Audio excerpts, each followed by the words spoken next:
Layoffs are happening everywhere. Twitter laid off 50% of their workforce, Amazon another 1% at 10,000 people, Meta 11,000 people. Everywhere in the tech industry, people are laying off people, and it's only reasonable to assume that it will eventually shift away from the tech industry into other sectors as well. Personally, I've been laid off twice, and I know it feels like crap. It feels terrible, it never gets easier. But I want to tell you this, it does get a little easier once you realize the truth of employment and layoffs. So in this video, we're going to do two things. We're going to first break down the emotions that you're going through and how to feel better about yourself. Number two, we're going to make sure that we understand the truth of employment and layoffs so we never ever feel like this again. The number one thing you have to realize about layoff is that it's not your fault. Well, it sort of is your fault, but it's not totally your fault. The majority of the responsibility really falls under the employer. They're the one making business decisions. They're the one saying, this department is no longer valuable to the company, no longer profitable to our stakeholders. Therefore, we had to get rid of this department by cutting costs. And these sort of decisions are made outside of your control. You have to realize that and don't beat yourself up too much. But you also have to recognize that it is partially your fault that you got laid off because it is your decision to take employment with that company. It is also your decision to stay with that company until they let you go. And third, and most importantly, you are working for someone else. When you work for anyone other than yourself, you have to understand the underlying risk, which is that fate, the destiny of your employment is on the hands of other people. So here's the truth about employment. When you're working for anyone else other than yourself, they will be looking out for their best interest and you should do the same.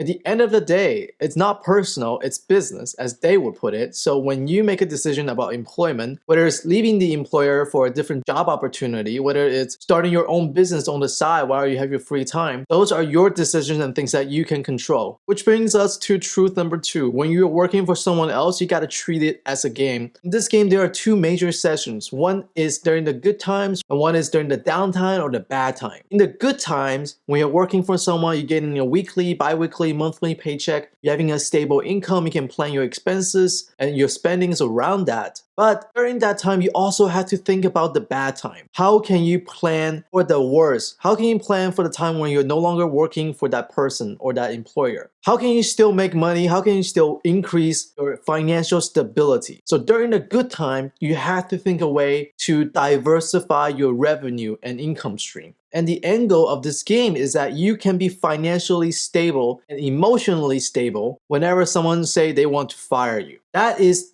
how you become a winner at this game. When anyone say they want to fire you, you will not be financially ruined, you will not be emotionally ruined. And in order to achieve that, you have to prepare yourself during the good times for the bad times. And this why in this channel, we try to think about ways to create side hustles, try to create businesses, try to start investing and know how to invest and learn those strategies on what to do and what to invest on. And that's why you have to subscribe to the channel if you want to learn more. But for those of you who are going through layoffs right now, here are some tips to prepare yourself and stabilize yourself financially. Number one, if you're laid off, remember you can claim unemployment insurance. Go Google and search for whatever state you live in and try to find unemployment insurance, unemployment benefits, and apply to it as soon as possible. Those won't be much, but it will give you enough to help you bridge to your next employer. And two, try to buy LinkedIn Premium. I personally used it a couple of times. It's absolutely beneficial in terms of giving you a job list that's really suited for your skill sets. And I think that it gives you benefits when you're reaching out to those recruiters, those people who are hiring, the hiring managers, and leave a good impression that way. And LinkedIn Premium, I think is around $40 a month or $60 a month, but I feel like it really pays it off. And know this, when you're trying to look for a job,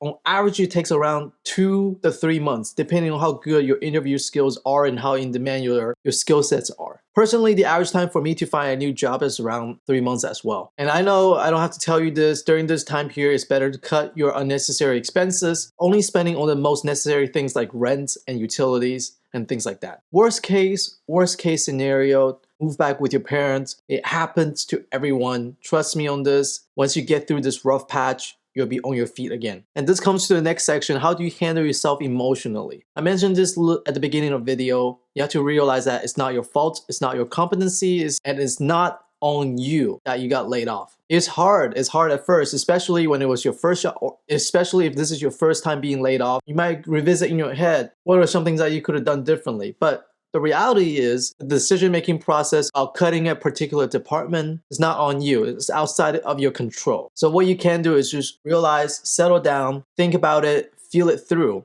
And during that process, trying to list out the emotions that you're feeling. I found that personally very helpful in terms of regaining my confidence and understanding the pain I was going through when I was laid off. And during this period, it's so important to have a support group, a team of people who are there for you no matter what. People like your loved ones, your significant others, your parents. They give you unconditional support. It's important to know that you are not alone in this. You have friends, you have families, you have people around you who care about you, not for what you do as a job, but for who you are as a person to them. And during this time period, if you have enough money saved up for, let's say, 6 months to 1 year of expenses saved up, you're in good shape of finding a new job within the next 3 months, I think you can take it easy a little bit. You know, it's been stressful, it's been hard. It's absolutely okay to take a break and just relax and just have some time for yourself. And this might be a good time to explore some of your business ideas, that things that you thought you could be building if you had more time on your hand.